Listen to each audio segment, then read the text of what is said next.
welcome to this episode of The Big Picture, where we'll be taking a wonder-filled trip down memory lane, pontificating the greatest gaming franchise ever. But before any fantastical journey can take place, some tasks must be completed first. In case this is your first time joining us, this is the podcast where we take an element of media and culture, discuss it, and see if we can make it better, or decide an ultimate winner. There's no top 10s here. There can only be one.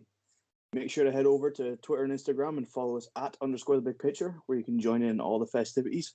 And if you like what you hear, make sure to hit subscribe and follow on whatever platform you find us on, and tell your friends. Speaking of festivities and adventures, one of the best games ever starts off with a wonderful birthday party. So join us, like we joined Liam Neeson in a vault, in celebration of your tag team champions of the last episode, Jack and Stuart. We're here. The tag Jack, champs. welcome to the show. It's Share the crown. a wonderful mix of a serious pitch and a wacky pitch is what the people want. If we can somehow combine mine and Stuart's pitch and a DreamWorks killing off Jack Sparrow, Pirates of the Caribbean, maybe that's what the universe needs. Jack, you never know. The new expansion for Sea of Thieves could be the very thing that we've been asking for here. I don't know about that. I don't know about that.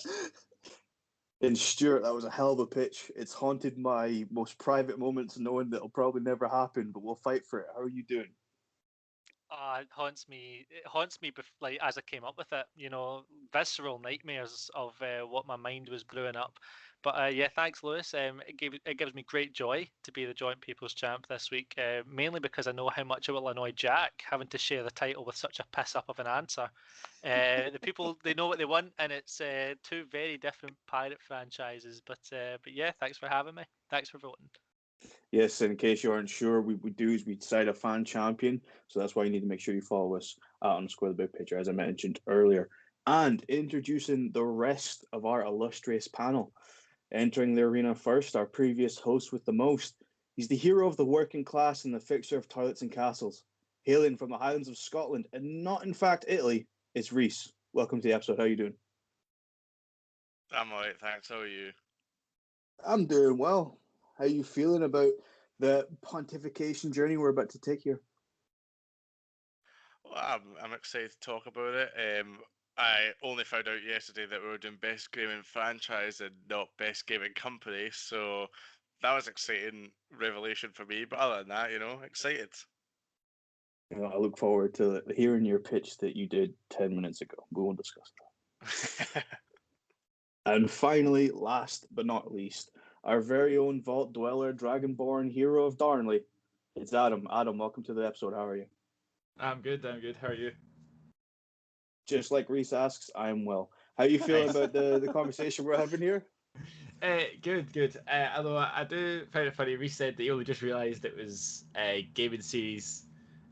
Game franchise, not game company. When I'm pretty sure that the first thing he asked me when he found out what it was, he suggested a gaming company, and I said, "Oh, but it's series, like franchise, not the company." And then he was like, "Yep, okay, I know what I'm doing then." And then somehow he's forgotten that conversation. But there you go. You're not the only one.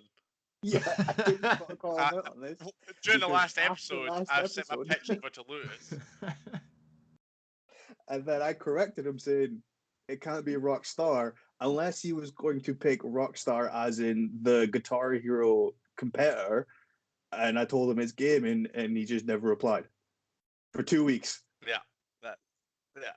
It was like, right, Rockstar's out. Let's see what we've got. Nintendo. He's like, oh, Rockstar's not working. So yes, as you can tell, we're all very well prepared in a professional environment in this case. But now that training mission is complete, it's time to get out into the world and adventure, but before finally tackling the main quest, aka our pitches. So I kind of could dive in here with what's your favorite gaming franchise is. It probably probe into pitch territory. But we can go to the audience. Some suggestions of Final Fantasy, Zelda, Silent Hill from Grant, and a very interesting one from David with Sonic. Some long-run franchises there. So going to our previous host, who did a marvelous job, Reese. Are you a fan of big gaming franchises with long-running titles and spin-offs, or shorter trilogies? It's an interesting question. I feel like if you do it right, you could definitely have it going on for a long, long time, like with Mario. That's a perfect example of like a long-standing series of just brilliant games that one after another. But I feel like more often than not, you get sequels that are just a bit of a cash grab. I'm gonna call it out, guys. Here, Assassin's Creed. There's only been two good ones, so the rest of them are pretty fresh. Thanks. Controversial statements. Realistically, I'm not huge on story-based games, and I feel like if a game isn't story-based, then it doesn't need a sequel. Everyone here knows my favorite game is Rocket League, and for about 5 years, people have been asking for Rocket League 2, and people sometimes unironically ask for Minecraft 2. There's no need for these kind of games to have sequels. I would say, Lewis, to answer your question, I would say I would prefer shorter, maybe trilogies. It's fair. When you bring that up, I can't really think of what a Minecraft 2 would look like, or even what a Rocket League 2 would look like. You change the cars for something else. Probably a question for another day. Jack, same question to you. How do you feel about gaming franchises? Is it a cash grab, or is it something for the fans? I'd probably say a bit of both. I like that sometimes these companies will delve into something else, but keep that element of what attracted the fans in the first place. Like for example, as we've seen what happened with a gaming franchise so close to my heart, Rayman, 3 excellent games, and then you had Rayman M, which is like a kind of racing game where you have a lot of characters. But then they went into that Raven Rabbids pish, and that it is pish, but they were kind of moving with the times. As like kind of as I kind of grew up and maybe getting older, starting to play other kind of franchises like GTA, for example. They had to appeal to a new kids market, and that was when the big boom in the Nintendo Wii happened. So they had to do something else to keep the interest in the franchise alive, and they were able to do that, and then especially start crossing over with the likes of Mario, etc. So there's plenty of scope for it. So I get I appreciate it, but I couldn't honestly tell you what I prefer out of the two. So obviously a big point there is adaptation. Adam, some controversial statements from Reese regarding Assassin's Creed, but it's probably one of the more notorious titles for attempting to adapt to changing times. So when you look at the larger framework of franchises, how do you feel? Do you one side or the other? Are you happy with them? Do you hate them? I think all successful franchises at the end of the day come down to fan demand, and they come from successful games, and people want more. They want more from the company, and you know what? We've seen the attempts. If we're going to go to what I would count as a franchise cash grab, I would actually go for something like Anthem, which we've talked about in this before. A game that launches and then immediately they're talking about sequels. They're talking about it being this really long, it's going to be this long thing. Everyone's going to get invested in it. This game's going to last for 2 years, and then they're releasing another one. Well, but they've not even released the first one. There's no demand for another one. No one even knows what the first one's about. That's the kind of thing, and EA are famous for it. They'll try anything once. When you get these franchises, when something's launched as a franchise, I think often that's when it falls flat. But I think you get games in the series that launch, and then due to their success, due to demand, they come back and they make more. And I think that's when you get the long running franchises we have. They come naturally, I would say. And finally, Stuart, Adam brings up a couple of good points there about being successful, adapting, and kind of having fans. And it's no, secret between us that me and you are massive fans of Mass Effect and Halo, something that have very vitriolic fan bases. When you look at the successes of them, how does that kind of draw on your conclusions of how you feel about franchises? Are you, because some things have done well, you love them, or do you just hate them in general? Again, cash grabs. I don't. Fan bases, you're always going to get people. Doesn't matter if it's a game franchise or a film franchise. You're always even artists have got their vitriolic fans that like are just gatekeepers and everything. You'll always have those types of people. So I don't think it's those franchises' fault. But like Adam said, I like franchises that take their time and don't end up as these bloated, greedy, don't even try anymore franchises. A good example of a franchise that doesn't do this is BioShock.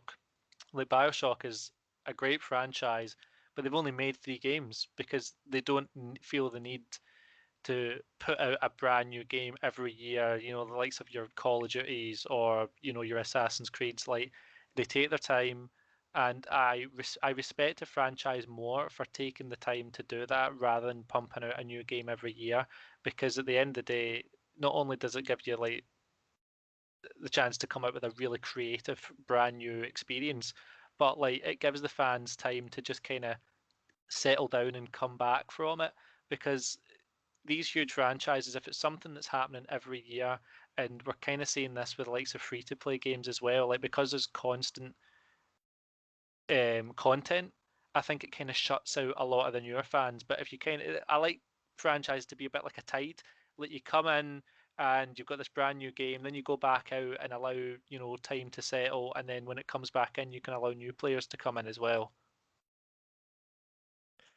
Yeah. If we're shitting on companies that put out new games every year, and Stuart said, because there's content, a good example of a company that shits out games every year, even though there's no content there to be had, EA.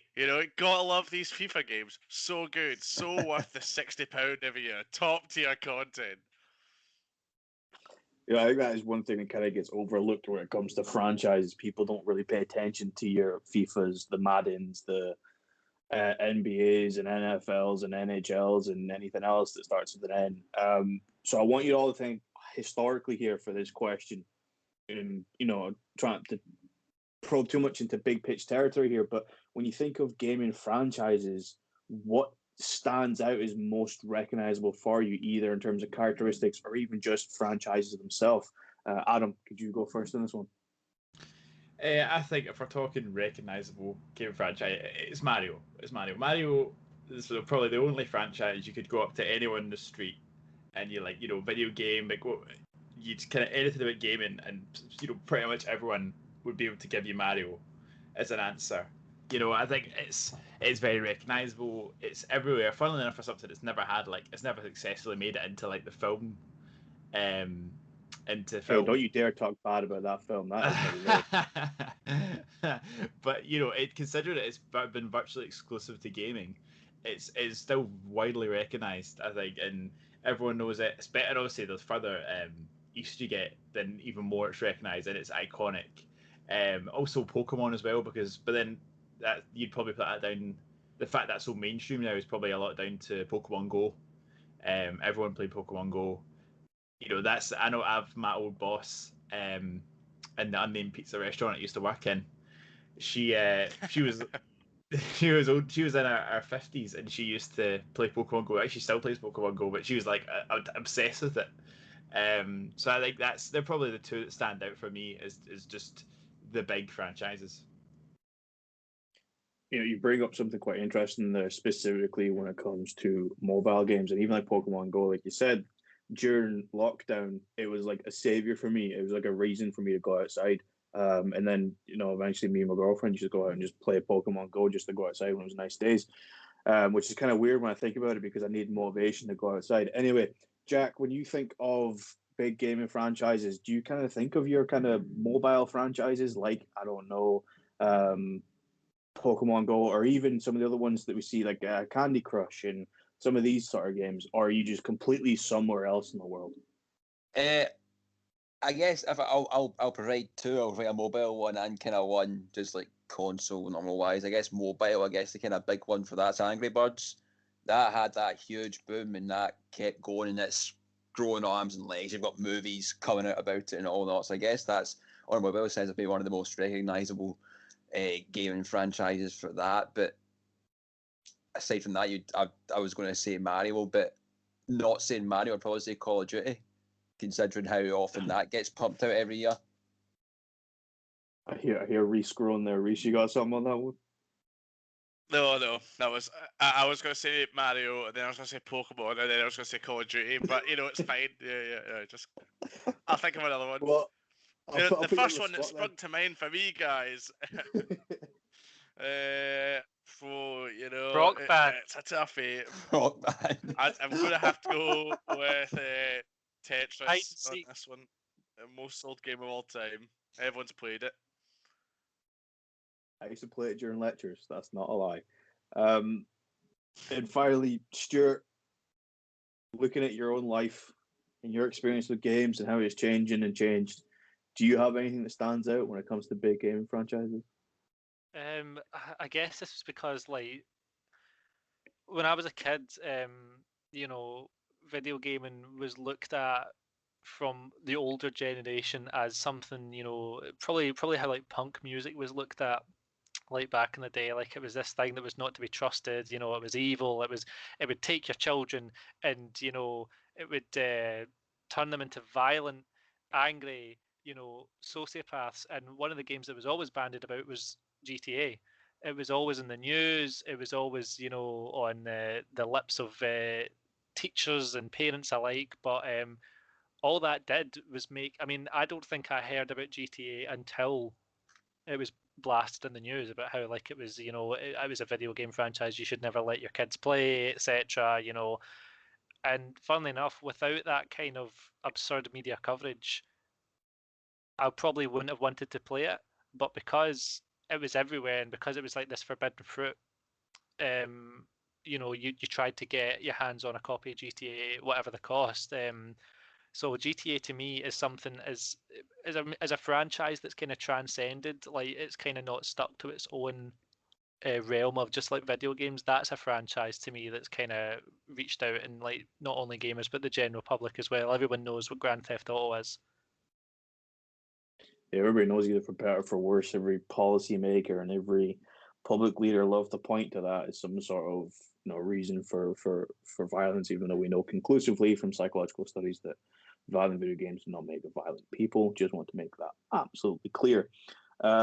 One thing I would like to get into is exclusive franchises. Often an underappreciated aspect of franchises. Looking at you, Microsoft. We asked our fans, 50% opted to say they either hated it or were bothered by exclusives, whereas 43% said it didn't really bother them, and a small 7% of capitalists saying it is fair. Stuart, you're the elder statesman of the panel, and I don't mean that insultingly, as you have a unique perspective available, and you perhaps have seen franchises across multiple, if not too many, console generations. I think of Tekken as one of the first games I ever played on the old PlayStation 1, along with the Tarzan game, underappreciated PlayStation 1 game. But now with the big three gaming consoles, Xbox, PlayStation, Nintendo, all having select exclusive franchises, your Gears of War, God of War, and Zelda, for example. Is this where exclusives and franchises will evolve, given the prevalence of successes as games as a service, as you mentioned earlier, and free-to-play models? I want to make a point here. Ironically, I wrote this script prior to the Xbox event that we saw a free-to-play but exclusive Halo multiplayer and Star Citizen exclusively coming to Xbox, much to the displeasure of PlayStation owners, which I found in Facebook comments. You say a unique perspective on this. What he means, listeners, is a fucking old ass view on gaming. This is the back of my day during the war kind of thing. But yeah, old and bald. Yeah, old and bald. Yeah, If you want to hear my bald perspective on gaming, then that's the after show up on our Patreon. But what was the question again? Nah. So yeah, like I don't know. Like I don't think exclusives will ever go away. You have exclusives in capitalism. That's just how it works. Reese will tell you all about that. But I think what will happen is, particularly with Game Pass coming about, you won't see platform exclusives anymore. I think you'll see service exclusives. Like if you look at Netflix, like Netflix are now, they've made shows. Obviously, the studios still have to make those shows, but they've made shows that haven't been released on like hard media, like DVDs and Blu-rays. And it just came out this week that it doesn't look like Disney's going to make any Blu-rays or DVDs of WandaVision or Falcon the Winter Soldier. I think that's what you'll see happen with exclusives. You'll see them exclusive to like a platform like Game Pass. However, I think Microsoft is desperate, or not desperate, but they would like to get Game Pass onto PlayStation consoles. I think Microsoft are very open to blurring the lines as opposed to Sony. Sony very hard. They've got a very hard focus on exclusives. They want people to buy their console. That's where their attention is. But Microsoft are more willing to, share their toys as long as they take their cut, if that makes sense. I think that's what you'll see. I don't think you'll ever see exclusives go away, but I think that's where you'll see them go. And Jack, just to kind of feed the same question to you, Sony are really dying on the old exclusive model, and Microsoft are trying to adapt with the games as a service and Game Pass. Exclusives being what they are, do you anticipate Sony maybe not adapting quick enough, or is Microsoft just taking off with Game Pass? I know you're a big fan. Yeah, I think Game Pass, it's going to be I was going to say the next big thing. It's the current big thing. I think it's only going to get better. I do feel that maybe, I know Sony have that PlayStation Now thing, which they're trying to punt out more, but it's not. I wouldn't say it's providing the same value for money that Game Pass is, especially like when you see that you're able to get. I think with PlayStation Now, correct me if I'm wrong, that you can't get your online fees with it. You have to still pay that separately. I don't know if that's correct or not, but I feel that with the companies that Microsoft's able to get in, for example, Bethesda signing on to be an exclusive studio for Microsoft, especially the Game Pass games, it's going to be really good. But I do feel that Sony, as of late, have very, very good standalone exclusive games, which will be enough for people to buy the console.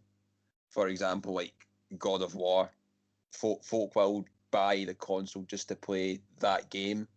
So I maybe they don't need to do it right away, but at a point when it does get to solely just a service subscription type game that we seem to be heading to, Sony might be lagging behind Microsoft at that point. I was one of those people that fell for the exclusive sale pitch, and I purposely bought a PlayStation to play God of War. I don't regret it. I just don't think it was worth it, and I think Game Pass as a value definitely kind of has changed my perspective on gaming and buying physical games or digital games even, and just the value you get back from it. And Reese, I don't want to prompt a 10-minute capitalist rant, but if you want to, by all means, I'd love to hear it. When you look at gaming and franchises and this sort of success of games as a service and free-to-play models like the games you've enjoyed over the last years, how do you see that impacting gaming in the future? Well, before I get onto that, I just want to touch on what we've talked a lot there about Xbox and PlayStation, but I don't ever see there being a scope for the exclusives of Nintendo ever being available on other platforms. Mainly because I feel like they run completely differently, and I just feel like if you played Animal Crossing, for example, on your Xbox, your PlayStation, or whatever, it wouldn't feel the same, and it wouldn't hit the same. But to answer your question, I think Stuart and Jack both mentioned, a subscription-based gaming kind of style, and I feel like the whole world is moving to subscription-based. I've got Netflix, I've got Amazon Prime, I've got Disney Plus, and I looked at getting HBO Max the other day, and it was $14.99, and I was like, that's ridiculous. That I would end up being paying pretty much the same as what people complain about the prices of like Sky, and they've got everything in one place, and then Netflix was supposed to be like the counter to that, and ever since then it's going up, and now we've got Netflix, Prime, Amazon, Disney Plus, HBO Max. So the prices have just gone right back up. So you need to now pay for all these exclusives on all these platforms, and I just feel like it's just going to be the same in gaming. I don't see Sony ever really coupling up with Microsoft and having Game Pass on PlayStation or PS Now on Xbox. So I feel like right now we're thinking, yeah, Game Pass, this is brilliant. This is the future. This is what we've been wanting. And it won't be long until Steam becomes subscription based and PS Now becomes subscription based, and then Nintendo becomes subscription based, and then gamers are out of pocket the same way that we're seeing people who like to watch movies become out of pocket. There's definitely been a swing of the dial, because I remember the old cut the cord movement where Netflix and maybe one other streaming service seemed viable to get all of your entertainment from, and Sky was just no longer worth it, especially when you're paying 40, 50, 60, and in some cases if you're getting movies, entertainment and sports into the 70, 80 range. Now with Netflix, Amazon, Disney, if you're getting HBO, if you're getting Now TV, you're now approaching that 60, 70 pound a month mark. And Adam, to you, do you think this sort of subscription based thing, like Reese, is going to swing too far the other way, and we're going to be lost in the weeds and paying so much more money, and that we end up seeing the end of console gaming? I think do you know what? I think it definitely could end up that way. I think that maybe it's not right around the corner. I think like most of these things, it will creep up slowly, and maybe occasionally they'll push the boat out and go for a big change, and then see the fans' reaction. And I think for as long as fans push against it, it will never become totally subscription based. But never say never. I do think as well, it's interesting as we've not mentioned it so far, is that with the rise of subscription services and especially like overseas subscription services like HBO and things, we've seen a big uprise in pirating things and getting stuff illegally and having easy ways to access all these things for less money. Everyone wants a way to do it without spending it. Spend everything, you can get cracked fire sticks, all these different things. I mean, well, I wouldn't recommend getting to them for legal reasons. But there's definitely plenty The big of ways. picture does not condone piracy Yes, or stealing absolutely. in any official. So I wonder if we'll see in future perhaps the same kind of thing happen with gaming, if it does become a more subscription-based thing. Who can sell you a cracked console to get you all the games, or access to these services for less. I don't know if it would be possible, but potentially that's something we could see in future. I want to briefly throw it back, this kind of like to the basic kind of exclusives conversations we were having, and I just remember one of my favorite ever games, trilogies, I guess, is the first 3 Ratchet and Clanks, because I played them on PS2 and I love them all, and then I got an Xbox and I've never played another one since. And honestly, it makes me sad. They were still making Ratchet and Clank games and I've never played one past the first 3, and I've always wanted to. I've never owned a PlayStation, and you know what, I want an end to exclusives for that reason, just so I can play Ratchet and Clank. There's a new one coming out in a couple of weeks. PlayStation though. Aye, we'll just get PlayStation. Good luck getting a PS5 in this bloody climate. Jordan got one. He actually went into game the other day. He was in Edinburgh for his birthday weekend away with his girlfriend, and he walked into game because he saw there was PS5s available in the store, and he went, "Am I able to order this in the store and then just get it delivered to my house?" Like, no, I need to pick it up in the store. And he's like, right, okay. So he kind of had that itch after that. Actually went into the game in air, asked, "You got any PS5s?" Go, "We've got 4 getting delivered Friday." Gets a pre-order and he gets it Friday. So like, it's literally they're not allowed to advertise online anymore, PS5s, because of the demand for it, because it just crashes every single website. So it just gets sent to the store, and you've got to check in the store, and if you get it, you get it. So it's just purely potluck for a PlayStation 5 now. And so go get one, Adam. Go to Edinburgh or Ayr on a Friday. I was gonna say, Jack, why don't you just give it your address in case people want to come and congratulate Jordan on getting a PS5? I don't think that's not funny.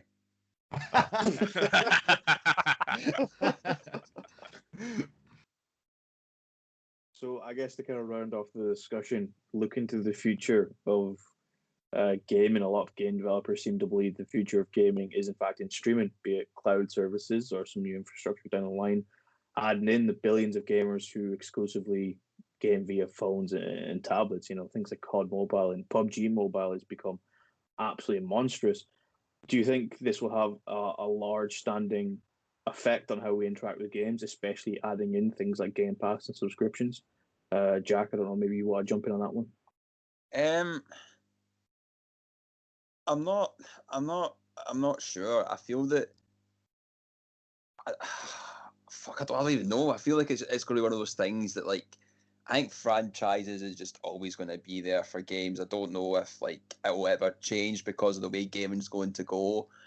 For one, I don't care about franchise in general. Like I've had plenty of stick from folk in the wrestling podcast because they all play PS5 and they're like, "Oh, you've got where was your Xbox exclusives when the Xbox came out?" And I was like, "They weren't there. I know they weren't there. I didn't buy it for the exclusive. I buy it for the experience they gave, and that's more kind of where I'm going for it. I enjoy gaming better when I'm playing on the Xbox compared to the PlayStation because of the folk you get to play with, because of Game Pass, etc. So I feel that maybe obviously I know the Sony diehards are always going to get their franchises from that, and that's the thing that'll pull them towards getting a PlayStation, for example. But I do think that there's maybe going to be a change that people aren't solely going to be looking at getting a certain gaming device purely because of what franchises are available to it. I think it will just be for the experience of gaming, the entertainment system around it, for example. I think that's the kind of way it'll head.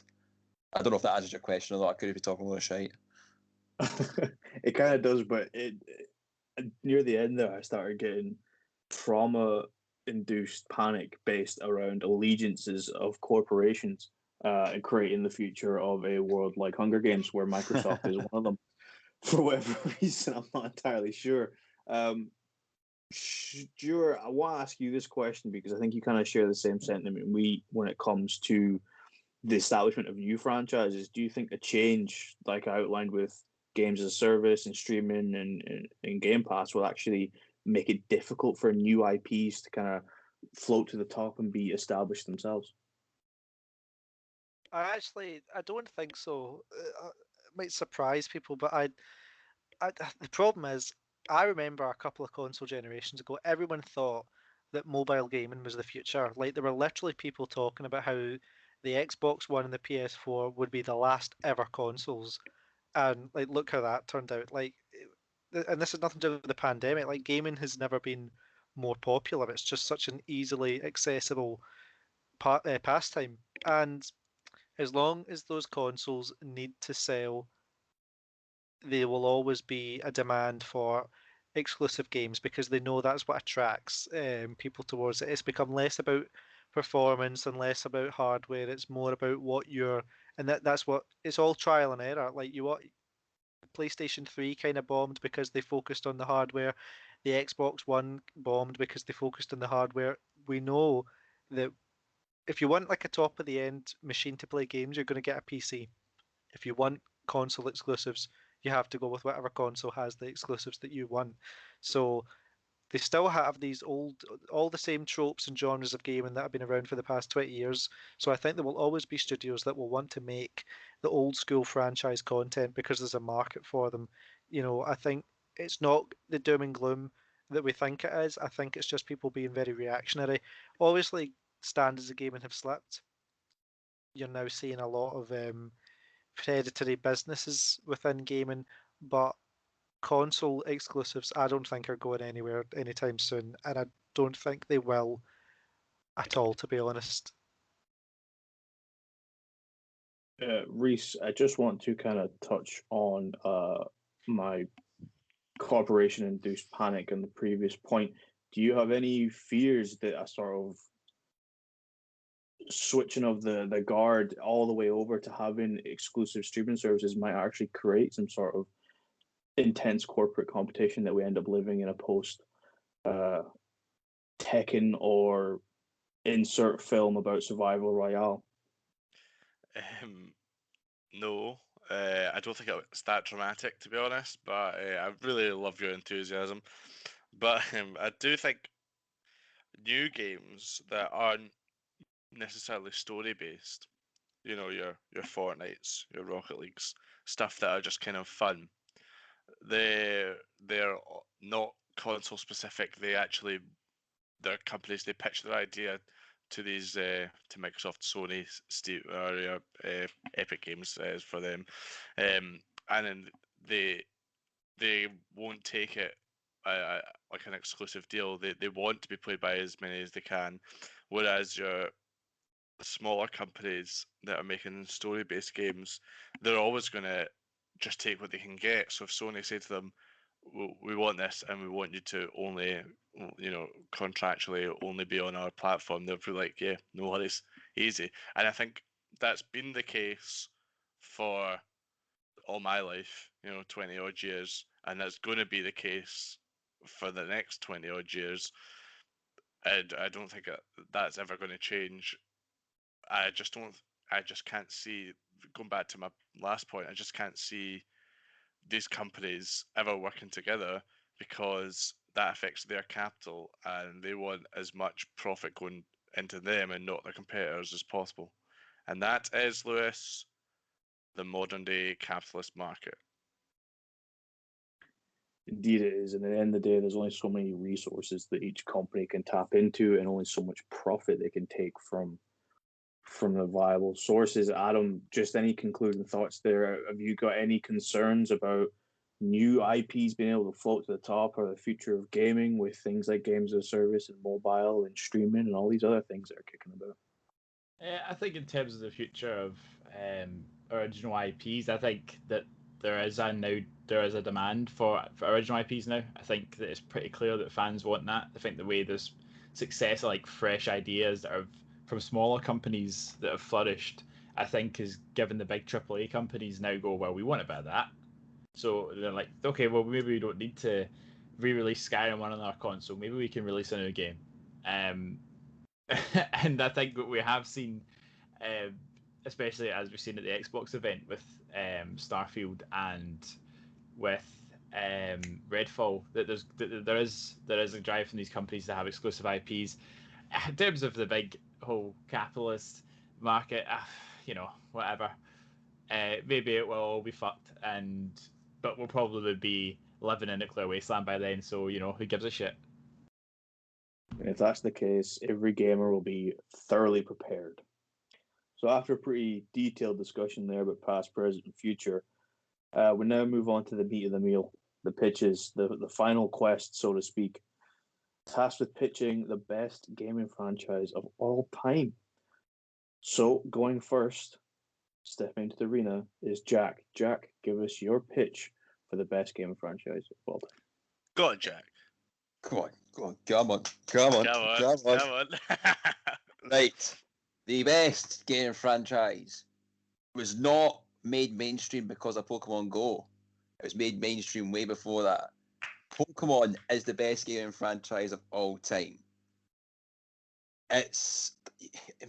You can probably argue that Pokemon is like greater than like the total amount of the individual titles for the amount of arms and legs the franchise as a whole has, when you has the movies, the TV shows, the card game. But the gaming franchise side of it is something that you can probably near enough put a guarantee that like most people have ever played a game have played a Pokemon game in some way, particularly on your handheld devices like your Game Boy or your DS, for example. They've managed to create a game that appeals to like near on every single age gap in the market. So you've got your young kids, you're like 18 to 29-year-olds, folk that are older than that. It's something that's so beautiful and it's so simple in itself that you're going out and you're trying to earn gym badges and you're trying to catch all the Pokemon in the land and fill your Pokedex. You're trying to catch shiny variants of it.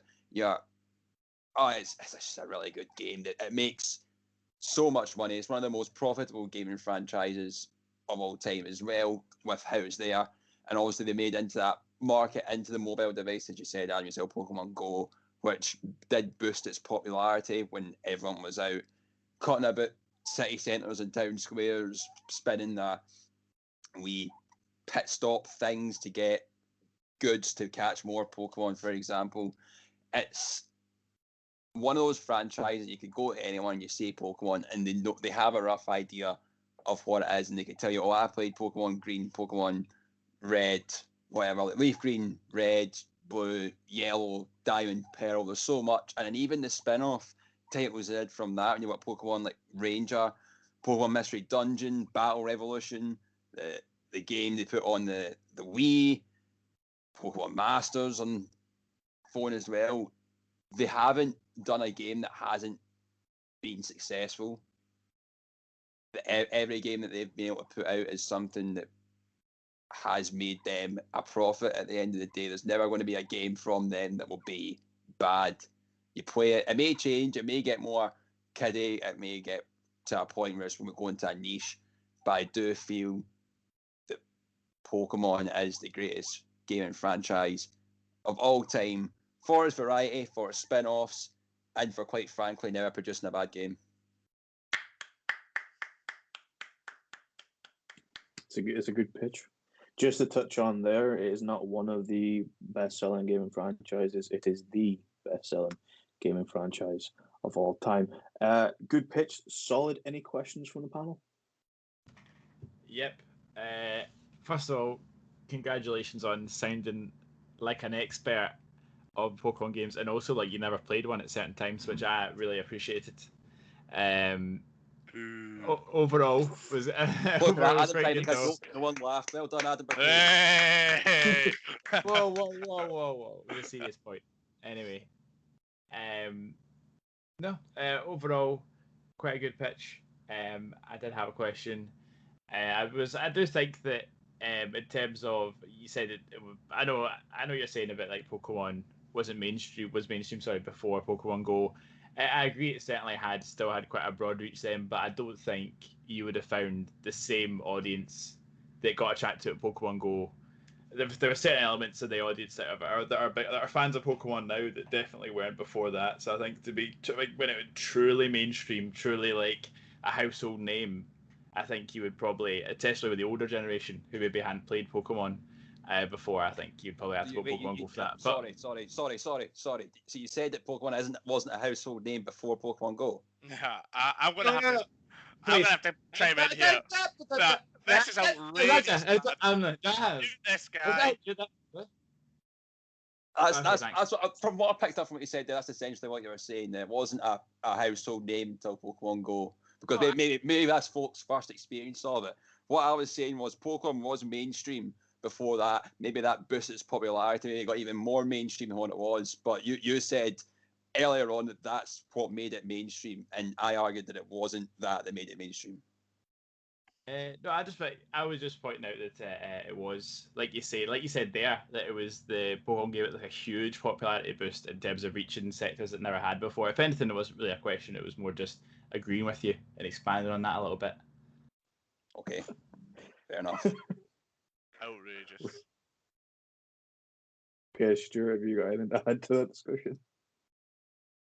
I'm almost scared to add anything now. Like just upsetting, the joint attack of the tag team when Jack, we were the tag team. Come on, what'd you do? You've gone full heel. Triple threat here. Mate, we'll do it. We'll become a trio and we'll do it. We'll Freebird rule it. Unheard of. But no, it was a good pitch. I don't really know what Adam's point was. Yeah. Sorry, Adam. What I would say though is like Pokemon is like a great franchise, and like you said, they have put out a peach of a game every time, mainly because they just release the same game every time. But like, why improve on perfection? But the thing is, it's a great franchise, but the popularity from Pokemon isn't necessarily to do with the games. I remember when Pokemon, like the first boom of Pokemon, like you said, it was kind of hit all at the same time. You had the TV show, you had the card game, and you had the games, and I knew plenty of people that just touched one, never touched the other two. So like, I don't know, I couldn't personally point to what really made Pokemon so mainstream, because it certainly was mainstream before Pokemon Go, but I don't know if it was necessarily to do with the games, just because I remember the movies were huge as well. So like, it is just one of those like behemoths of a franchise that it's hard to pinpoint where it actually got the ball rolling, but it was a good pitch. Yeah, I'd agree with that as well. To be fair, that I'm not saying that because of the gaming franchise, that's where all the success of Pokemon has came. I'm just saying that it was like, it is just for gaming. I do think that it is probably the best gaming franchise for what it's been able to produce and do to gaming in its entirety to itself. That's probably the Pokemon cards. Others, it was way back when. You've got a TV show as well, and that was probably people's first exposure to it. Then when you find out, when you watch the adverts, you've got the games coming, folk enjoy from there, and that's probably where they're able to enhance their enjoyment further and get proper stuck into it. So no, I agree with that. I'd still back it as the best gaming franchise of all time. There's definitely some technicality arguments going on here, and I think one thing is maybe underappreciated, or maybe something we're not particularly focused on here, is just not even just digital gaming, but trading card games and all of the stuff that Pokemon brings to the table. But Adam, you faced some heat on your criticism, I guess, of Jack there. So I guess it's only fair that you go next. So Adam. Oh, whoa, wait a minute. What about my feedback for Jack? I figured you jump in. Right, Jack. Loved the pitch, right? Lewis wasn't going to let me say that, but I loved it. And also, I think Adam was outrageous for suggesting Pokemon Go is what made Pokemon. I think, to be fair to Adam, like, he has got shit on here a bit. So I feel like he was trying to say that Pokemon Go gave it a huge boost, but I just don't think it gave it the boost that Adam's trying to suggest. I think it was far more popular, especially in the East, like just way before Pokemon Go. But the first thing I pitched to Lewis as a potential pitch was going to be Pokemon, and then Lewis said it had been taken. So you've got 5 seconds to answer this question, and if you answer it right, I will vote for you. You said that Pokemon's the biggest gaming franchise of all time. That means that its games are really popular and still great to this day. And if that were true, Jack, you would still be playing them to this day. So, can you name me, in 5 seconds, 3 of the 8th generation Pokemon? Go. That's a good question. That's a good question. Right, that's 5 seconds, right? Jack, you said Pikachu. I'm sure Pikachu's still fucking in it. Like, But I don't think he's that's a first generation generation. Pokemon, sorry. Ryan Reynolds. Ryan Reynolds. But I did love the pitch, Jack. Is 8th generation not like the brand new stuff? Aye, that's the newest generation. Well, I've not played that. That was my point. Yep. Yeah. Thanks for that. Still, but it's still done really good, and it's still the best game franchise of all time. I'll rate that. Right, mate. I'm ashamed that I almost glossed over that. Adam, take us away, man. Thank you. Now, for my pitch, it was a tough choice. I decided, not to go down the traditional route, and no doubt I could see it costing me, but I'm going to go for it anyway. I think that it's time some of the modern gaming franchises got a bit of love, and I think that it's already got a bit of hate, the one I've chosen, which is Assassin's Creed. Now, I chose it for a few reasons I'll go into, and I just think there's some of the key factors what would make a successful gaming franchise. First reason's pretty obvious. It's longevity. It's what makes a franchise a franchise. Assassin's Creed started with the first game release in 2007, and the most recent game dropping in 2020. 12 games in the main series, 12 spin-off titles. All these games take place in the same universe at different points. All the games in the main series allow the player to have an effect upon the world. And I've just got my second reason for Assassin's Creed being the best franchise is its innovation. Now, I might get a bit of pushback over here, but just allow me to explain. Assassin's Creed has been an innovator in terms of gameplay and story way back since the first game. The story of Desmond using the Animus to go back, live his ancestors' life was fresh. We hadn't seen that before. It certainly made me interested in the game. I want to see more of both sides, of both the ancestors' memories and also Desmond in the present. And while the use of the Assassins and the Templars as organisations fighting in the shadows, it felt gritty, it felt realistic in its own way. In terms of gameplay, Assassin's Creed made bold strokes to add new gameplay concepts to each of its games. Sometimes with significant leaps, sometimes with not, but every time it was with the goal of adding variety and entertainment to gameplay. A good example of this was when there was some fan pushback to Assassin's Creed Syndicate, and as I spoke before, franchises are all about fan popularity. Do the fans want more? Well, the fans wanted more, but they weren't necessarily happy with the same formula, and they switched it up. They brought Assassin's Creed Origins, they added a lot of RPG elements while keeping a lot of the elements of Assassin's Creed that the fans loved, and that's been a huge success, and they've got more games in a similar vein since. The last reason I think that Assassin's Creed is the best game franchise is the world building. I've already made mention of the plot, but I want to talk about the world behind the plot. There's a lot of depth in terms of the way they almost remodel the history. In terms of extra content available in each game that allows you to explore the background. I don't know if there's a game that really compares in terms of the image and the world you can paint just by playing the game. And I just think it's something that it's always been immersive as a franchise. I know there's a lot of criticism about Ubisoft, which I agree, and I don't like Ubisoft as much as the next guy. In fact, I think a lot of Assassin's Creed's criticism comes from the fact it's attached to Ubisoft. I think certain things, the business practices involved, let's be honest, it's not the guys that made the game, it's not their fault. Certain things have happened. Ubisoft, they are the worst. However, Assassin's Creed, I'm going to go for it. I'm going to say it's the best. Thank you. Quite a controversial pick, but you get applause by Reese. I will say Assassin's Creed is one of my favorite game franchises. I even considered getting the Creed of the Assassins tattooed on me. In fact, it is a poster in my room. Reese, do you have any comments or feedback on Alan's pitch there? Yeah, well, I think if you want to get the tattoo, go ahead and get it. I am planning on it. Good. Or Adam's pitch, it's hard for me to really comment on, other than the fact I said earlier on, there's only two good ones. But realistically, my opinion on Assassin's Creed doesn't really count for much because I've not got the hours in it that certainly you guys have. So overall, I would just say it's just a really good pitch, and it was good of Adam to point out the criticisms and the negatives of the game in his pitch, which only made it stronger. Thank you. Thanks a lot, Reese. No worries. Yeah, it's certainly not without his criticism. Jack, have you got any questions or feedback? It's widely known within us here. I'm not the biggest fan of Assassin's Creed. I'd go as far as say I just don't like it.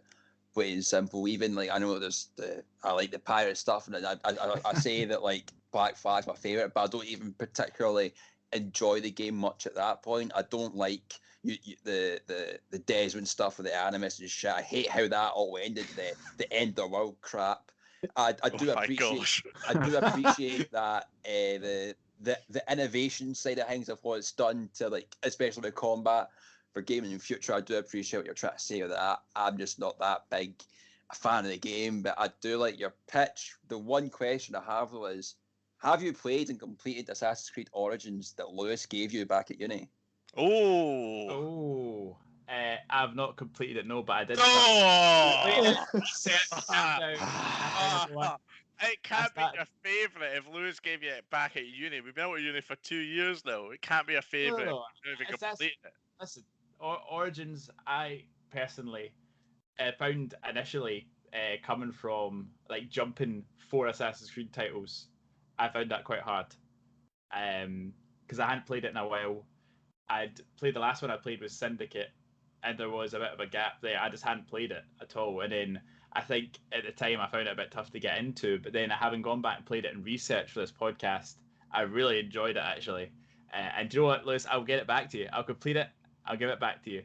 And I've played a bit of Odyssey, and I've not played any of Valhalla yet. That's true, but I know that they continue to innovate in terms of RPG elements, and they are very strong games. And also, Jack, I don't realize that you hated the Desmond stuff so much. It was quite passionate. I have to say, it's pish. I'm not playing the game to be some guy walking about an office building to go and sit in some thing to go into the past. I thought when I was playing it, I was just going to be an assassin. I didn't like it. I didn't like it continuing. I liked that they somewhat scrapped it, but then it kind of came back. It was I don't care for that side of it. I care for the actual assassin thing. I don't know. It's not for me. But something that I've spoke to folk before, and do you think that there is more bad games than good games in the Assassin's Creed franchise, or at least excellent games to kind of games that are all right? I feel that there's not enough games in that franchise that folk think this is brilliant. I'm gonna go. What I'll do is, Jack, I've got the list of the games in front of me. in the background, and I will just say right now which ones that I know are excellent, which ones I think are good, and which ones I think are average. And I think in terms of average games, you'd probably say Rogue, Unity, and Syndicate. They came right along in the middle. Good games, you'd say Black Flag, Assassin's Creed 3, original Assassin's Creed. And then I think in terms of excellent games, I think 2 Brotherhood, Revelations, and then the free Origins, Odyssey, and Valhalla. I think they're all excellent games. So I think in terms of that, I would say that it balances out. I wouldn't necessarily say. I think what happens with Assassin's Creed is that the average games, because they released Rogue, Unity, and Syndicate in a row, I think there was a bit of kind of bounce back then, and I think it got a bit of reputation as another Assassin's Creed. Like, it's maybe not going to be strong, but I think it shows the strength of the creators, that they managed to bounce back and inject fresh ideas into the game and have successful games after that. No further questions, Your Honour. Defense rests. Any further questions there, Stuart? I don't like the Assassin's Creed games. Like the Assassin's Creed games are like the X-Men films, right? They don't know what the fuck they're doing with them. They just pump them out, and they're like, that's good enough. And it's clearly not.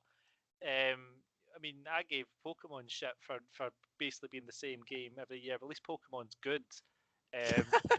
Like Assassin's Creed, I don't know what much more needs to be said other than I'm gonna get a tattoo that says I hate Assassin's Creed on my arm, so people know what they're dealing with. Me. I actually feel really bad for Adam here because I Lewis No, Lewis- don't play both sides of the. No, because Lewis came to me first, and I was like, I don't. I'm not really sure. I've not got enough hours in it, so I didn't want to shit on him. And you guys are just coming here going, that game is shit. Your favorite game is a piece of shit. Your opinion is shit. The poor guy is just going, I really like this game. I have so much fun when I play. It's really immersive. And you guys are going, it's fucking shit. Your opinion's shit. I'm not saying right, Adam. What is your favorite game? My favorite game of all time, like individual. No. In this, don't shoot yourself in Assassin's the Creed. foot anymore. In this franchise. Assassin's Creed, I'd probably say Brotherhood. See, that's fair enough. When was Brotherhood made? Mate, that was fucking 10 years ago. Alright? They peaked then. That's what I'm saying. Reese, like, none of this, be nice to him. He brought it on himself, alright? And he's not fucking played them, alright? His favourites sorry, from 10 Adam. years ago. no, listen, Stuart, I understand what you're saying. I think you're bringing a lot of heavy personal bias into this, and I think that's fair enough. I think, you know what, we're always going to be hard to step away from our biases. You know what, at the end of the day, Stuart, I just appreciate you coming here, giving your opinion. That's what it's all about. It's a world of opinions we're in. I think the fact is that the last few games are innovative, and the introduction of RPG elements has freshened up the You've got franchise. fucking played them. I haven't played enough of them. Right. Please, sorry. You've caused me to raise my voice. I don't like to do that. Assassin's Creed is shit. It's shit. Can I not vote for anyone? No, shut up. I'll vote for Reese. Reese, I vote for Reese. Carry on. Well, you've said you'll vote for Reese, so tell you what, Reese, you can go next and give us a safe and excellent pitch that is free of scrutiny. Safe, excellent, free of scrutiny. Well, as Stuart mentioned earlier, this one is not free of scrutiny. I found it actually difficult to come up with the best gaming franchise, and perhaps it's because until yesterday I thought we were doing the best gaming company, or maybe it's just because I don't really play story-based games. So, in the past 24 hours, I've had time to think about what games I've continuously played throughout my life, and there's been some classics like Mario, Crash Bandicoot, and Spyro. But there's one game that I still play to this day, and it's still going strong. It's still putting out bangers, kinda. It's of course FIFA. So there we go. Just we all love it. We all play it. It's great. No, right, I'm kidding. Of course, I'm kidding. I thought you were Because serious. Oh, thank no, you. no, I thought you were nah. serious too. He literally yelled about FIFA about 20 minutes ago. Not even I can pretend that piece of shit is worth it's not even worth a joke pitch. It's a disgrace. But anyway, I just want to get another rant in. My real opinion on what the best gaming franchise is Grand Theft Auto. You know, everyone here's, and I'm sure everyone listening has played at least one of the games. The franchise has been dominating the RPG world since 1997. It's storytelling and it's incredibly written, and it's just a fantastic display of satire. I think the reason that it's the best gaming franchise really stems down to, you know, over the last 24 years, it's been loved continuously by millions, including all of us, and it's only getting stronger. You know, GTA 5 is the second most sold game of all time, behind Minecraft, which is free, of course. Uh, you know, and out of all the pitches, it's going to be the one that all of us have definitely played. You know, Pokemon is as well. We've all played it, but I think we've all played, and we all are still playing to this day. You know, out of all the pitches, I don't remember the last time I played Pokemon. I can't remember the last time I played Assassin's Creed, but I know all of us have at least played GTA, you know, at least once this year, because it's just continuously putting out bangers. It's continuously being strong. The storytelling in it is great. I don't find myself often getting invested in story-based games. I think I bought Until Dawn just at the start of lockdown last year, because I watched YouTubers play it and I thought, "Oh, this looks good. This looks really fun." And I played, you know, like a wee bit of it, and I was like, and then I just gave up. And I was like, I'll get back to it eventually, and I never did. And I just can't really get into story-based games. I never find myself really immersed in them. And I just feel like the timeline of GTA has me, you know, demanding a next one. I really want GTA 6 to come out, and I really want GTA 5 to come out. And I just feel like out of all the gaming franchises, the big ones in the world right now, you're talking about top 5 most sold has got Mario, Pokemon, Tetris, GTA, and I think FIFA is in there as well. There's only one of them that I really desperately want the next game to come out of, and I think that shows the popularity of it.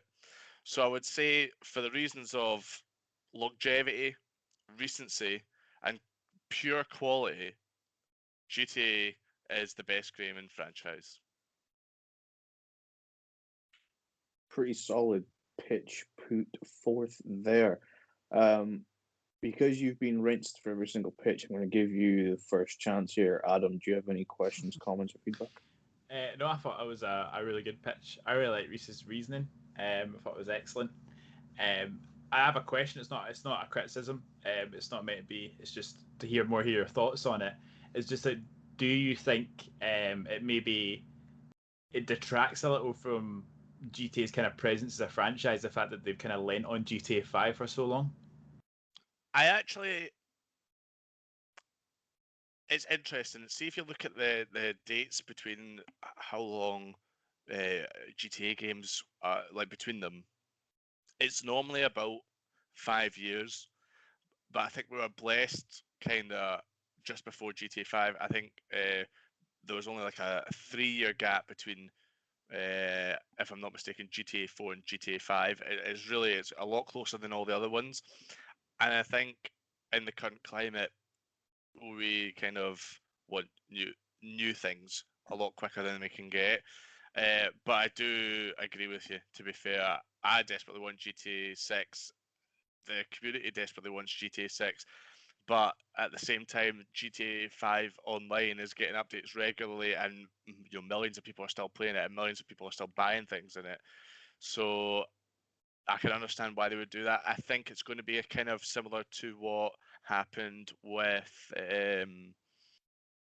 or certainly I think this is what they would try to do. It would be similar to kind of what happened with Warzone, where it kind of just went into the next game. You know, like that, we've never really seen anything like that, like for an online game. So I think they'll probably try and do something like that with it, or I would have hoped. And I think that would maybe speed up getting GTA 6 out, hopefully. That's a good answer. Thank you. Just to add in their release schedules, ignoring the first two because they were top down. Grand Theft Auto 3 came out in 2001, Vice City 2002, San Andreas 2004. Then Oh Grand well, Theft get Auto at me. 4 came out in 2008, and then Grand Theft Auto 5 came out in 2013. So they were Oh, released right. yearly or within 3 years, and then the last one took 5 years to come out, just for So it's been building accuracy. up. Point. I thought it was going the other way, but it's building up. Yeah. I guess my thing about that is that Grand Theft Auto Online has become the thing, not Grand Theft Auto. And I think the reason you're probably clamoring for more is because it's the same product now. But that's me. I'm the host. I'm not allowed to have opinions. Jack, what's your opinion? Yeah, I do think GTA is up there as one of the best of all time. I really enjoy it. I enjoy the stories you get from the games. Obviously, what's happened recently with online, really enjoy playing online. Adam brought up a good point. Maybe is online kind of masking the potential release for the next GTA 6. I felt that was a good question to bring up. It's been covered up well. I agree with it. Obviously, GTA Online, I think it's being released separately itself now as well at some point, like at the end of the year. It's going to be its own thing. So, like, I don't know what That's else what I needs was. to be else needs That's to be what I was said. That's kind of already been getting said. to. I Yeah, was kind because of alluding to that. it's like when that's always going to be the Los Santos map that's going to be out. But when GTA 6 comes out, is that going to change, or will just always be its thing? I don't know. I do like it. I do wish we had another GTA story instead of kind of the not the rinse and repeat heist, because they do change them quite a bit online. But I do miss the story side of it. Yeah, I just wish the GTA Online maybe wasn't masking that, and we would get GTA 6 sooner rather than later. One can only It's hope. maybe a highlight of the change of the guard with gaming now, where story games just aren't really as desired. 'Cause I know like GTA 4 was one of my favorite games 'cause I absolutely loved the story. Stuart, do you have any sort of comments, questions, feedbacks, anything? No, it was a really good pitch. Yeah, like GTA is up there. And like I said earlier, it's one that transcends like people like Joe Blogs off the street will know what Grand Theft Auto is. But no, it was a good pitch by Reese. I just gotta say, mate, you gotta stop calling GTA an RPG. It's not. It's just It not an is. RPG. It's not. But It's, that's exactly what it is. it's exactly not what it is. What is it then? I mean, it's You're not an literally RPG. you're literally playing as a character that roleplay. That's every game. Well, not every game. Not Rocket League. 1-0. Played as a car. Move on. 1-0. 1-0. 1-0 me. All right. One goal. Come on. Save this. Send us your pics on Instagram and our DMs. Who's correct here? GTA and RPG. But to conclude the pitch series, Stuart, batter up, hit it out the park. What's your pitch for best game franchise? All I can say is thank fuck I've actually played my game pick recently. Otherwise, it would not hold up to scrutiny. To give it away there, my pick for the best video game franchise of all time will come as no surprise to the panel here. It is, of course, Fortnite. Hey, 10 kills on the board right now. Just wiped out Tomato Town. To me, the best video game franchise of all time is Halo. Got my vote. Oh, no. Damn it. The old bait and switch for the loss. Yep, that's it. I should have just written in a piece of paper and sent that to Lewis. But anyway. To me, Halo is the ultimate game franchise, and to be honest, it's a great overall franchise in general. Much like Pokemon, there's tons of other great content within, like the books and the short films, etc. But I'll be sticking to the games for this pitch. I mean, it's been around for 20 years. The anniversary of the first game, Combat Evolved, will be coming up in the next few months, and it's really stood the test of time. In total, there have been 15 games, which include the 5 main games, which tell the story of the main character, Mr. Halo, as Jack calls him, along with 2 direct spin-offs. There's also 2 RTS spin-offs, and the rest being smaller mobile games or remasters. Basically, with Halo, there's something for everyone. The main games are the most popular, obviously, and Bungie's original Halo trilogy. Well, I don't think there are many games that have impacted gaming just as much as these games have, from gameplay to structure to level design to multiplayer. Halo 1 to 3 have shaped so much of modern gaming, but it's not limited to those three. Each game, and I think, has innovated on the backs of the previous one. And this is a franchise that's constantly adapting. Too many games, they're tasked to basically follow whatever's trending, whether it's battle royales or whatever. Back in the day, these same companies were trying to run after whatever Halo was putting out because it was just so popular and new. But Halo's always trying out new things, and even if those things don't work, they'd always try and improve them rather than gut them from future games. Like it's a franchise that really adapts well, even to its own mistakes. With all the games in the franchise, each game does something great, even if it isn't the best. So one game might not have a good story, but it has great multiplayer. One might have good multiplayer, but not has a great story. Like there's always one thing in the game that stands out really well. I don't think any game has been a complete waste. And I might have strong opinions about certain games, but I would never say I wish that wasn't in the franchise. I wish I hadn't played it. Of course, across every game, there is one thing that can't be disputed. It has fantastic music. I don't think I need to say anything on that front, but it just points to the caliber of Halo when not only does it have high quality music across every game, but it also has an instantly recognizable theme. I mean, you might not like Halo, you might even hate it, but you can't deny the impact it's had on gaming because without Halo, you wouldn't have the infrastructure of modern online multiplayer, but you also wouldn't have the Xbox. This game pretty much secured the Xbox as not only a console, but a gaming platform entirely. And to this day, it's still around, and not many game franchises have done that. I will die on this hill forever that Halo is extremely important to gaming, and I think a lot of people will not truly understand or grasp just how important it was. Jack, I've seen you've been playing some Halo with Stuart back and forth. Do you have any comments, feedback, questions? Yeah, I'm probably have a different viewing to Halo than probably what the rest of the guys here. Well, considering that I didn't get any Xbox till I was like 17, 18. I was PlayStation all the way through to that point, and my exposure to Halo was very limited from then. And then one lovely birthday, Stuart bought me the Master Chief Collection, and then a couple of years after that, that's when we started playing it. But I appreciate how much that game means to Xbox and to Xbox fans alike. I do think it is a truly great franchise for that. It's the kind of legacy that's left and that's still going. As we are at Halo Reach now, I believe. So we played the first Halo, it was alright. Halo 2, thought it was shit. Halo 3, loved it, loved Halo 3. Halo 3 ODST can just not bother existing.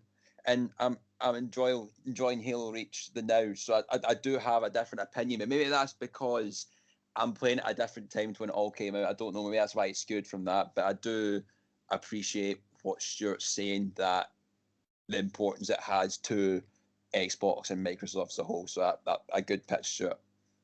Thank you. And it's just a shame we haven't got on to like any multiplayer because we've just been playing the campaigns like in the release order. But I think if we all, once Jack's done that, got that out of the way, and we all five of us jump onto Halo multiplayer, which thanks to the kind of pedigree of the franchise, it's still active to this day. They've done 343. They really shit the bed on the Master Chief Collection, but they've done their damnedest to bring it back up, and they're still improving it. And it's got a still very active player base. So I think if we all five just jump onto multiplayer anytime, we will all enjoy it because it's just that type of a franchise. I'm happy to play Halo multiplayer whenever. Just to tie onto that, I actually got a notification via my Xbox app on my phone that there was an update released today for 120 gig collection. update. What's that about? What? 120 gigs? Yes. I'm not downloading that. The four of us will have a great time playing Halo multiplayer then. Reese, have you got any comments, feedbacks, questions? I'm actually in a similar position here to Jack. I went PS1, PS2, and then I went to 360. And I did play a couple of the Halos. I couldn't honestly say which ones. and I enjoyed them. But it was round about the time I was starting to get into Call of Duty, and I was never really one for kind of sci-fi kind of things. So naturally, I went more towards Call of Duty than I did for Halo. But I enjoyed it when I played it. I appreciate the value of it, especially for Xbox, because PlayStation 2 is one of the biggest consoles of all time. PlayStation 1 was a great console as well. It really did carry Xbox. Even like to this day, like Xbox fans still rate it like really highly as the exclusive for Xbox. So I do appreciate that. But being someone that's not really played it that much, I can always say you kind of made it sound like Assassin's Creed, like Adam's pitch. You know, Adam went through the Assassin's Creeds and he said, that one's good, that one's excellent, that one's average, and you said, yeah, some of them are. You know, some of them are good, some of them aren't as good, but you know, they've all got good qualities, each one. But you never really, you know, you didn't sell it to me. You know, you didn't make me want to play it. Reese, it's an RPG. You'll love it. Well, actually, on that topic, I just googled is GTA an RPG? The simple answer is yes. And then it says here, role-playing video game, electronic game genre in which players advance through a story quest and often many side quests for which the character or party of characters gain experience that improves various attributes and abilities. Just like a certain Grand Theft Auto. I mean, have you never eaten the hamburgers to get yourself fatter so that you can bulk up the weights with CJ? No, I mean, you just don't know what you're talking about. If this is what RPGs have been reduced to, dearie me, Adam shuddering as we speak, thinking about all the hours that he put into Skyrim, you know, an actual RPG. But Reese, like, to back to your point, I'm sorry I didn't sell it. Like, I had the like interest of time, but like I could go through. Like, I love the Halo games. Like, I really can't tell you how much of a simp I am for Halo. Honestly, I fucking love them so much, and I even now to this day still get so much enjoyment from them. During the pandemic, I completed Halo 2 on Legendary, which is such a tough feat for me. So I was hugely proud that I For managed to do anyone. it. Just Like, to clarify that, it's tough for anybody, not Stuart because he's bad or anything like that. It's just difficult to do. It's they've aped the difficulty so bad. There's cutscenes that will complete and you'll be dead because of the way the AI has been dialed up to 11 in those games. But honestly, like, I don't think there is a bad Halo game for me. It just, like, for example, the last one, Halo 5, I really cannot stress enough how much I fucking despise the story. Multiplayer was absolutely amazing, which is ironic because Halo 4, I loved the story, didn't like the multiplayer. There is always something about Halo that I will absolutely love, and like, I'm hoping that continues the trend. You know, we can look at games and there's always going to be preferential opinion. And then if you look at the Halo series, like any TV series, there's going to be stronger episodes and weaker episodes. Just saying. Adam, last in the panel, any feedback, questions, or comments? Yeah. I just want to know, Stuart, what is your favourite Halo? Oh, God. I mean, all of them. Boo! You just lost my vote. I lost my vote. Sorry, mate. I love them all. I love every single one. Okay. Halo 1. I'm gonna go Halo 1. Halo 1, amazing. Dude, Like, what an just opener. looking like Halo that. 2, fantastic story with the Arbiter. Halo 3 has some of the best set pieces in gaming at all. Halo 4 has a fantastic story between Master Chief and the other main characters. Halo 5, fucking dog shit. Loved the multiplayer. Absolutely great multiplayer. Well, I don't. Okay, I know a couple of Halo experts who say that Halo 4 and Halo 5 have no value at all. So I put that as two expert opinions saying that they're terrible. And you were quick, very quick, I noticed, to criticise the quality of some of the Assassin's Creed games. I definitely came through a little bit when you were talking to me. So I'm just wondering how it could be the strongest franchise with such weak entries, according to. And Wow. I want to come back here and say verified Halo experts. They've got massive tattoos in their balls. Wow. Did they have recon armor though? Ooh. Can't Ooh. argue with that. I don't know what any of this means. Nah, me Because either. I'm playing the games. Oh, gosh, I just don't care. I mean, come on. Right. You've heard the No, pitches. answer the question. Answer the question. The man asked the question. Okay. Answer it. I mean, You know 'cause what? Let's continue this line of thought.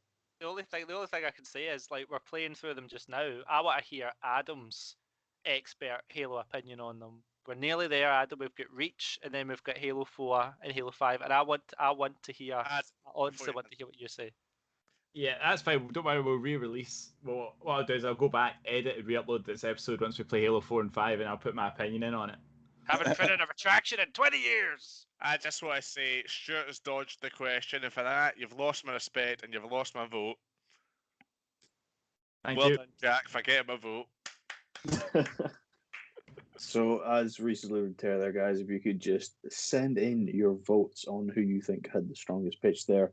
While we wait for them to come in, I just want to take this time to draw attention to a video by a online artist called Noodle, who actually did a very long, detailed video about the importance of Halo gaming, particularly about music, art style, and direction. And before we announce a winner as well, I just want to let everybody know that, Stuart, what are we going to be doing in our next episode?